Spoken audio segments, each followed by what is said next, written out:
So I'd like to make actually another giant space-time warp leap back to about 14. That's about the time that I started to realize things with my mom weren't exactly the way they should be. That the relationship I had with her wasn't normal. The way she was dealing with things, the way I was dealing with things because of her wasn't normal.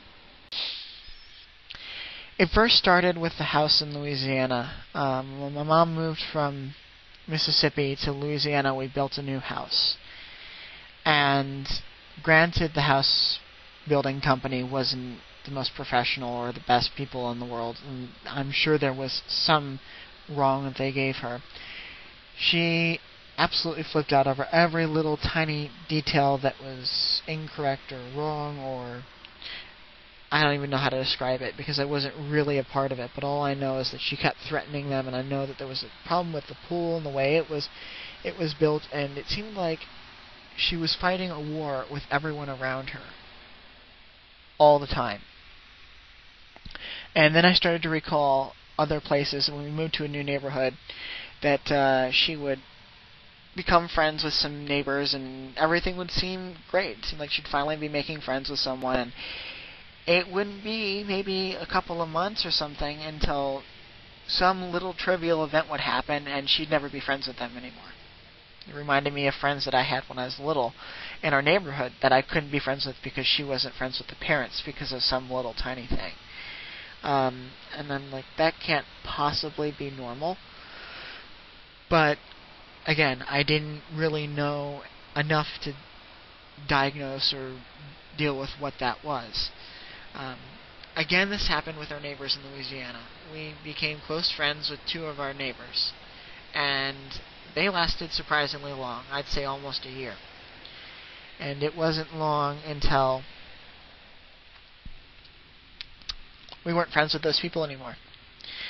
One summer, my mom thought it would be a great idea for me to bring one of my friends down for at least part of the summer, because there weren't really kids in Louisiana for me to play with, and both of them were running a business out of their home, so there wasn't really much of anything for me to do, and it was really quite boring.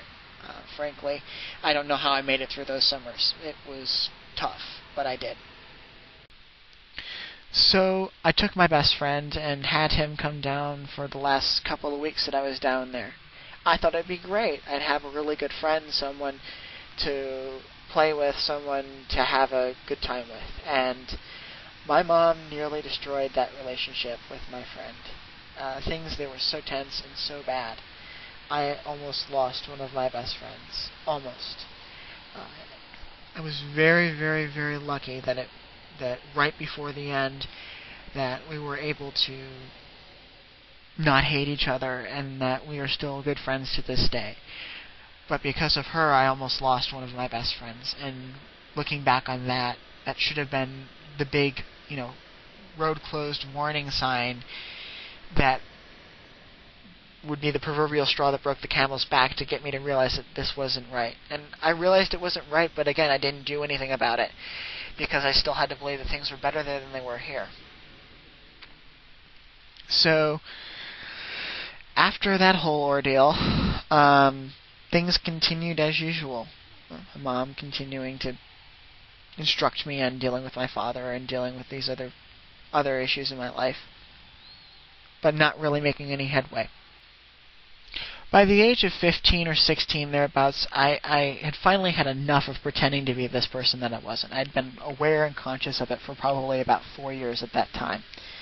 And it was really becoming hard for me to continue to be this person because she, in her perspective, had frozen me as someone who was between the ages of 8 and 10.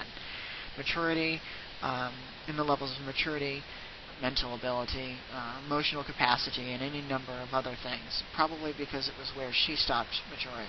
I don't know exactly for sure. The big thing was when I got my license is that she still couldn't recognize that I could actually drive a car. It didn't seem to fit with her that it was possible that I would be that old. This was the same thing that happened every time I went down. One of the key indicators of it.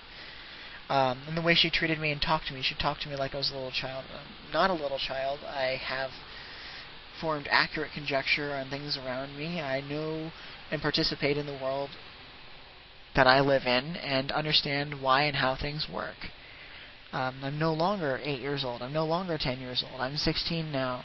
I'm on my way to being a pilot. I'm doing all these things. I'm in AP courses, and I'm doing extremely well in them. And I manage pretty well.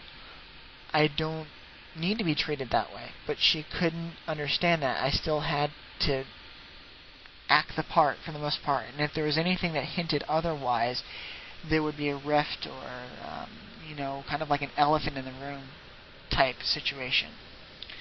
So finally, it'll be a year ago this May that I finally decided that I had had enough. I could not do this anymore. I wasn't willing to do this anymore. It was taking a toll on me physically and emotionally. So what coincided with that was my graduation from high school. To me, my graduation wasn't a big deal. I had to make it not be a big deal to me because it would be an event that my mom would try and ruin, and if I put any real stock in it, then it would be horrible. It would be bad. So I really downplayed the event. My mom got this idea stuck in her head, I don't know how, that she would come up for the graduation and it'd either just be her there or her and my father, no one else. And that right after, my car would be packed and we get in the car and head down to Florida because that was where I'm going to college, is in Florida. That's where she lives now. That's what she had thought. Well, that's not what was going to happen. One of the few things I was actually able to talk to my father about was what we were going to do with graduation. I was lucky enough to have my grandmother fly in, who I'm very close with, my stepmother's parents, who I'm also very close with, come, my stepsister and my stepmother all come. And we're like, well, you're more than welcome to fly up and come with these people, but my mom was not going to deal with these horrid people who were absolutely terrible and absolutely impossible to deal with from her mind, from her point of view. And she couldn't sit there for an hour or so with them. She couldn't even be in the same state with them, that kind of thing.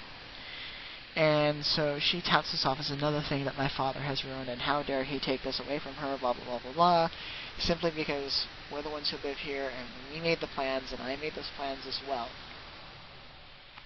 That was the straw that broke the camel's back. The amount of consternation and stress that I was feeling over that was simply too great. This also coincided with AP exam time, so I was studying for AP exams as well as final exams in AP courses, and it was too much. It was taking a toll. And I knew that there was no way I could spend the summer down there after what had gone over in a matter of several phone conversations with my mom. There just wasn't any way. It would be absolutely hell to do that.